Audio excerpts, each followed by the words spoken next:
Malaysia deal সুখবর, Croatia নিয়ে শঙ্কা।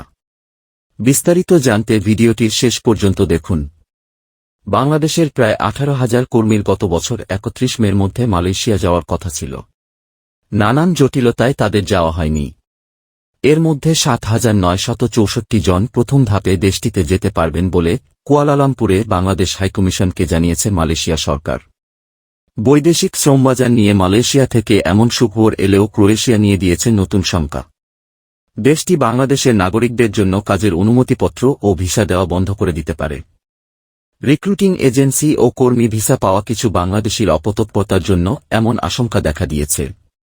ঢাকায় পররাষ্ট্র মন্ত্রণালয়ের মুখপাত্র ও জনকূটনীতি অনুবিভাগের মহাপরিচালক মোহাম্মদ রফিকুল আলম গতকাল সোমবার এক নিয়মিত ব্রিফিংয়ে সাংবাদিকদের জানান, মালয়েশিয়ায় বাংলাদেশ হাইকমিশনার মো. শামীম আহসান গত ডিসেম্বরে 18,000 কর্মীর যাওয়ার ক্ষেত্রে জটিলতা তৈরি হওয়ার বিষয়টি দেশটির স্বরাষ্ট্রমন্ত্রী সাইফুদ্দিন ইসমাইলকে জানিয়েছিলেন।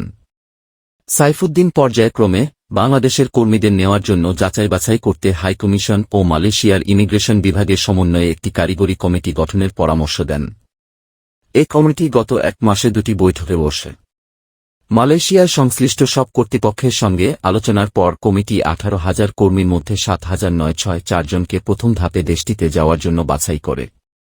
কবে নাগাদ ও কিভাবে এই 7,964 জন কর্মী মালয়েশিয়া যেতে পারবেন, এই প্রশ্নে মুখপাত্র বলেন, এটা কারিগরি কমিটি ঠিক করছে। কিভাবে এই 7,964 জন কর্মীকে বাছাই করা হয়েছে, এমন প্রশ্নে একজন ঊর্ধ্বতন কূটনীতিক আজকের পত্রিকাকে জানান, গত বছর মার্চ, এপ্রিল ও মে মাসে যেসব কর্মী মালয়েশিয়া যাওয়ার বৈধ ভিসা ছিল, তাদের এ তালিকায় নেওয়া হয়েছে। তাদের সরকারি ব্যবস্থাপনায় বোয়েসেলের Bangladesh overseas employment and services লি মাধ্যমে যতটা সম্ভব কম খরচে নেওয়ার চেষ্টা চলছে। এই প্রক্রিয়ায় কোনো বেসরকারি রিক্রুটিং এজেন্টকে যুক্ত করা হবে না। 18,000 কর্মীর মধ্যে বাদ পড়া আরও 10,000 কর্মীর কি হবে, এ বিষয়ে জানতে চাইলে মুখপাত্র বলেন, 7,964 জনের যাওয়া চূড়ান্ত হয়ে গেলে বাকিদের বিষয়গুলো বিবেচনা করা হবে। এদিকে ক্রোয়েশিয়ার দায়িত্বপ্রাপ্ত অনাবাসী রাষ্ট্রদূত তারেক মোহাম্মদ পররাষ্ট্র মন্ত্রণালয়কে পাঠানো এক চিঠিতে ক্রোয়েশিয়ার শ্রমবাজার নিয়ে শঙ্কার বিষয়টি জানিয়েছেন। 2-3 জানুয়ারি পাঠানো চিঠিতে রাষ্ট্রদূত জানান, রিক্রুটিং এজেন্সিগুলোর অপতৎপরতার কারণে বাংলাদেশের নাগরিকদের জন্য কাজের অনুমতিপত্র ও ভিসা আর দেওয়া হবে না বলে জেনেছে দূতাবাস। চিঠিতে বলা হয়, 2024 সালে ক্রোয়েশিয়া বাংলাদেশের 2,400 নাগরিককে কাজের অনুমতিপত্র ও ভিসা দেয়। এর মধ্যে 8,000ই ক্রোয়েশিয়ায় যায়নি। বাকি 4,400 ব্যক্তির মধ্যে অর্ধেক দেশটিতে কাজে থাকতে পারে।